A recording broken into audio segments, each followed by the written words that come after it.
Hi అండి, అందరికీ నమస్తే. నా ఊపిరి నీవే సఖియా పార్ట్ 64. ఆఖరికి కావేరికి కొంచెం ధైర్యంగా అనిపించింది. తన పథకం ఫలించింది. దొంగచాటుగా లోపలికి చొరబడాల్సిన అవసరం లేకుండానే రాగలిగింది. నేను ఇలాంటి చోటుకి రావటం ఇదే మొదటిసారి. ఇక నాకెవరూ తెలియదు. నేను మీతోనే ఉండొచ్చు ఆర్య అని అడిగింది. ఆర్య పక్కన నిలబడితేనే అందరి దృష్టి తనపై పడుతుందని, అలా చేస్తే అతనితో పాటు వచ్చిన అమ్మాయికి అందరూ తనని చూస్తారని కావేరికి తెలుసు. వేరే ఏ అమ్మాయికి అతన్ని దగ్గరకు వచ్చే అవకాశం ఇవ్వకూడదనే ఉద్దేశంతో ఆమె అతని పక్కనే ఉండాలి అనుకుంది. కావేరి ఒక సాధారణ కుటుంబంలో పెరిగిందని, ఆమెకి ఇలాంటి ప్రదేశాలు అంతగా పరిచయం లేదని ఆర్యకు తెలుసు. సరే, తాగడానికి ఏదైనా తీసుకుంట్రా, నాతోనే ఉండొచ్చు అని అతను తల ఊపుతూ అన్నాడు. సరే అంటూ కావేరి సంతోషంగా అక్కడి నుండి కదిలింది. అక్కడ చాలా మంది అతిథులు ఉండటంతో ఆమె చుట్టంతా అంజలి కోసం వెతికినా ఎక్కడా కనిపించలేదు. అదే సమయంలో అంజలి బఫే దగ్గర ఒక కిటికీ పక్కన కూర్చుని ఉంది. అప్పుడే 30లలో ఉన్న ఒక వ్యక్తి ఆమె దగ్గరకు వచ్చి పక్కనే కూర్చున్నాడు. హాయ్, కూర్చోవడానికి వేరే చోటే లేదా? నేను ఇక్కడ కూర్చోవచ్చా? తప్పకుండా, అంజలి తలెత్తి చిరునవ్వుతో అంది. ఆమె నవ్వు చూడగానే అతని కళ్ళు మెరిశాయి. అంతకు ముందే ఆమె అందమైన ఆకృతిని గమనించిన అతను ఆమె చాలా అందగత్తె అని అనుకున్నాడు. కానీ ఆమె నవ్వు చూడగానే అతను ఆశ్చర్యపోయాడు. ఆమెతో పరిచయం పెంచుకుని ఆమెను తన దాన్ని చేసుకోవాలి అని అతని గుండె వేగంగా కొట్టుకుంది. నా పేరు సుమంత్, మీ పేరు అని అడిగాడు. నేను అంజలి అని ఆమె జవాబిచ్చింది. చాలా అందమైన పేరు అంజలి గారు. మీరొక్కరే వచ్చారా అని అడిగాడు. అవును, నా స్నేహితుడితో వచ్చాను. కానీ అతను ఇప్పుడు కొంచెం పనిలో ఉన్నాడు, అందుకే ఒంటరిగా ఉన్నాను అని ఆమె సమాధానం ఇచ్చింది. అవునా, చాలా మంచిది. నేను ప్రగతి గ్రూప్ జనరల్ మేనేజర్ని. ఆస్తుల లావాదేవీల వ్యాపారం చూసుకుంటాను అంటూ అతను తన విజిటింగ్ కార్డు అందించాడు. తన వయసుకి అతను మంచి విజయం సాధించినట్టే. అది విన్న అంజలి ఆశ్చర్యంగా చూస్తూ, ఇది నిజంగా గొప్ప విషయం. ఇంత చిన్న వయసులోనే మీరు జనరల్ మేనేజర్ అయ్యారంటే మామూలు విషయం కాదు అని మెచ్చుకుంది అంజలి. అయ్యో, మీరు ఎక్కువ పొగుడుతున్నారు. మీరేం చేస్తుంటారు అంజలి గారు?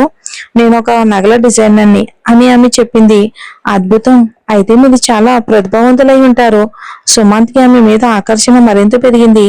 ఆమె కేవలం అందగత్తె మాత్రమే కాదు, ఒక డిజైనర్ కూడా. సరిగ్గా అప్పుడే అంజలి ఫోన్ మోగింది. ఆమె ఫోన్ చూసి ఫోన్ తీసింది. హలో నిఖిల్. హాయ్ అంజలి, మా నాన్నగారు నన్ను అతిథిలో మాట్లాడిస్తున్నారు, కానీ 10 నిమిషాల్లో నేను కలవడానికి వస్తానని మాటిస్తున్నాను అని అన్నాడు అతడు. దాని గురించి కంగారు పడకు నిఖిల్, నువ్వు వాళ్ళతో మాట్లాడడం మీద దృష్టి పెట్టు, అంజలి అర్థం చేసుకున్న గొంతుతో అంది నిఖిల్తో. హా, నాకు చాలా చిరాగ్గా ఉంది, కానీ మా నాన్నగారు నన్ను ఎక్కువ మందికి పరిచయం చేయాలి అనుకుంటున్నారు. నాకు చాలా తలనొప్పిగా ఉంది అని అతను కొనికాడు అంజలితో. నువ్వు అలా అనుకోకూడదు నిఖిల్. ఇలాంటి పరిచయాల కోసం చాలా మంది ఎదురు చూస్తూ ఉంటారు. నీ నీ పనికి వాళ్ళు చాలా ఉపయోగపడతారు, కాబట్టి నువ్వు వాళ్ళతో సమయం గడపాల్సి ఉంటుంది. అంజలి అతనికి నచ్చ చెప్పడానికి ప్రయత్నించింది. నిజమే, ఇక నీ గొంతు విన్నాక నాకు కొంచెం తేలికగా అనిపించింది. సరే, కానీ నువ్వు ఇంతకీ ఎక్కడున్నావు అని అడిగాడు నిఖిల్. నేను బఫే ఏరియాలో తింటున్నాను అని ఆమె జవాబిచ్చింది. సరే, నేను కాసేపట్లో నేను వెతుక్కుంటూ వస్తాను అని అతను చెప్పాడు. అంజలి నిఖిల్తో ఫోన్ పెట్టేసి తలెత్తి చూడగానే లోపలికి వస్తున్న ఒక జంట కనిపించింది. వాళ్ళు మరెవరో కాదు, ఆర్య కావేరి. కావేరిని చూసి అంజలి కళ్ళు చిన్నవి చేసింది. ఎందుకంటే కావేరి వస్తుందని ఆమె ఊహించలేదు. పైగా ఆర్యతో కలిసి వస్తుందని అసలు అనుకోలేదు. కావేరి కుట్రలు పన్నే నేర్పు బాగా పెరిగినట్టుంది. కట్టుకుని తంత్రాలు వాడడంలో తను ఆరితేరింది.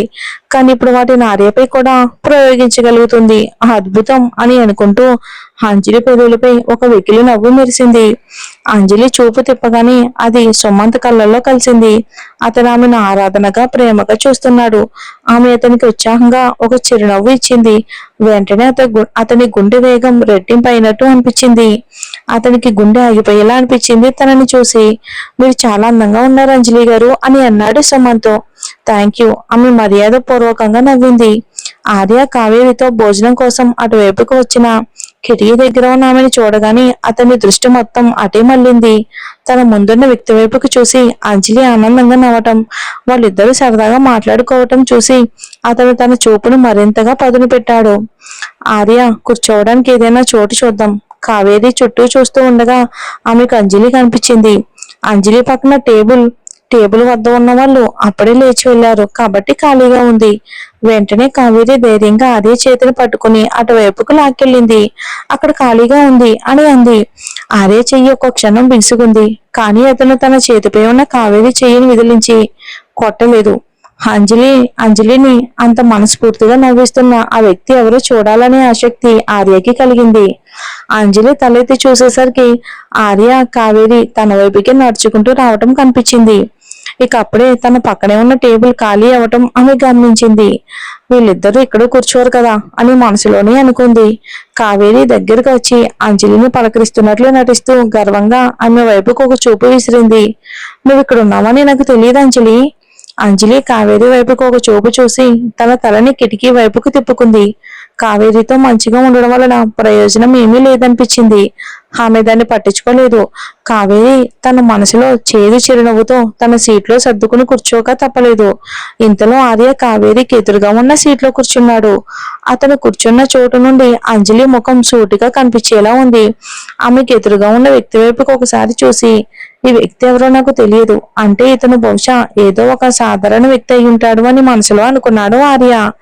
అంజలి గారు, మా కంపెనీ మీ కంపెనీకి చాలా దగ్గర, కేవలం 2 వీధుల దూరంలోనే ఉంది. మరోసారి మీకు భోజనం కాఫీ నేనే ఇప్పించాలి. సుమన్ చూపు మొత్తం అంజలి దగ్గరే ఉంది. అతని వీపు వెనక నుండి తనని దహించి వేస్తున్న ఒక చూపులను అతను గమనించలేదు. అంజలి సిగ్గుతో కూడిన చిరునవ్వు నవ్వుతూ చేతి వేళ్లతో జుట్టుని సవరించుకుంది. తప్పకుండా, మనకి ఖాళీ ఉన్నప్పుడు కాఫీ తాగుదాం. మీరంతటి సమర్థులైన వ్యక్తి కాబట్టి మీ నుండి పెట్టుబడులకు సంబంధించిన కొన్ని విషయాలు నేర్చుకోవచ్చని నేను పందెం కాయగలను అంది. ఆ రంగంలో నాకు కొన్ని విజయాలు ఉన్నాయి కాబట్టి మీకు కొన్ని ఉపాయాలు సంతోషంగా నేర్పిస్తాను అని సుమంత్ నమ్మకంగా జవాబిచ్చాడు. తన వృత్తి గురించి మాట్లాడిన తర్వాత అంజలి తనపై మంచి అభిప్రాయం పెంచుకున్నట్టు అనిపించింది. అతను రహస్యంగా ఆనందపడ్డాడు. ఆర్య, మనం తినడానికి ఏమైనా తెచ్చుకుందామని అంది కావేరి. నువ్వెళ్ళు, నేను ఒక ఫోన్ కాల్ చేసుకోవాలి అని ఆర్య తన సీట్లో కూర్చుని బదులిచ్చాడు.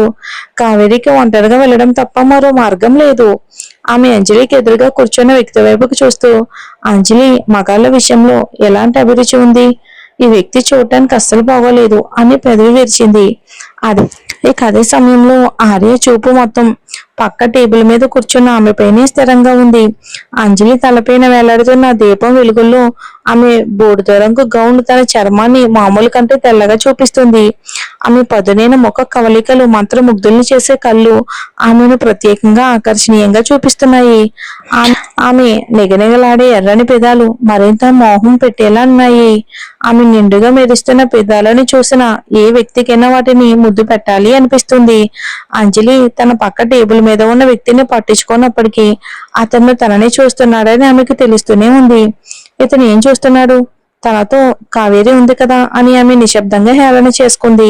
సుమంత్ నీళ్లు తాగడానికి తల దించుకుంటున్నప్పుడు అంజలి అవకాశాన్ని తీసుకుని ఆర్య వైపుకు కళ్ళు తిప్పుతూ కోపంగా చూసింది.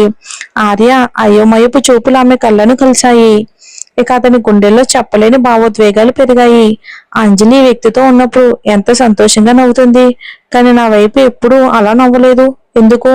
నా నవ్వుకు నేను అర్హుణ్ణి కాదా? ఈ ఆలోచనలు ఆర్యని మునుపటి కంటే మరింత నిరాశకు గురి చేశాయి. అంజలి ఆ వ్యక్తితో సంభాషణ కొనసాగించడం చూస్తూ ఆర్య ఇక దాన్ని భరించలేనని భావించాడు. చివరికి అతను లేచి సుమంత్ దగ్గరికి వెళ్ళాడు. క్షమించండి, నేను మా ఉద్యోగితో పనికి సంబంధించిన కొన్ని విషయాలు మాట్లాడాలి. కాసేపు ఈ సీట్ కావాలి అన్నాడు. సుమంత్కి చాలా చిరాకు వచ్చింది. అంజలిని పడగొట్టడానికి నేను చేస్తున్న ప్రయత్నానికి అడ్డుపట్టడానికి వచ్చిన ఈ ఆగతయ్యి వాడు ఎవడు అని అనుకున్నాడు. సుమంత్ వెనక్కి తిరిగిన మరుక్షణం అతను చూసిన దృశ్యానికి పూర్తిగా నివ్వెరపోయాడు. ఇతను సుకుమార్ గ్రూప్ చిన్న యజమాని కదా. హరి గారు, దయచేసి కూర్చోండి. సుమంత్ మెరుపు వేగంతో కదిలి ఆర్యని కూర్చోమని సైగ చేశాడు. అప్పుడు సుమంత్కి అర్థమైంది, అంజలి ఆర్య దగ్గర పనిచేస్తుందా? అంజలి ఆ వ్యక్తిని కాస్త ఇబ్బందిగా చూసింది.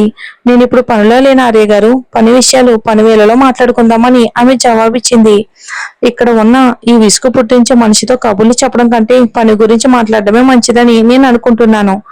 ఆర్య సుమంత్ని విసుగు పుట్టించే మనిషి అని పిలిచి అతని వ్యక్తిత్వాన్ని నేరుగా అవమానించాడు. సుమంత్ 2 క్షణాలకు నోటమాట రాకుండా ఉండిపోయాడు. తర్వాత మర్యాద పూర్వకమైన చిరునవ్వుతో, మీరు చెప్పింది నిజమే ఆర్య గారు, నేను కాస్త వాగుడు కాయను. అనవసరమైన విషయాలపై సంభాషణలు చేయటం నాకు ఇష్టమని వివరించాడు సుమంత్. అంజలి ఆర్య వైపుకు చూస్తూ ఎలా స్పందించాలో తెలియక ఉండిపోయింది. ఒకరి గురించి అంత అమర్యాదగా వాళ్ళ ముఖం మీద మాట్లాడడం నేను బహుశా ఇదే మొదటిసారి చూస్తున్నాను అని గొణికింది అంజలి.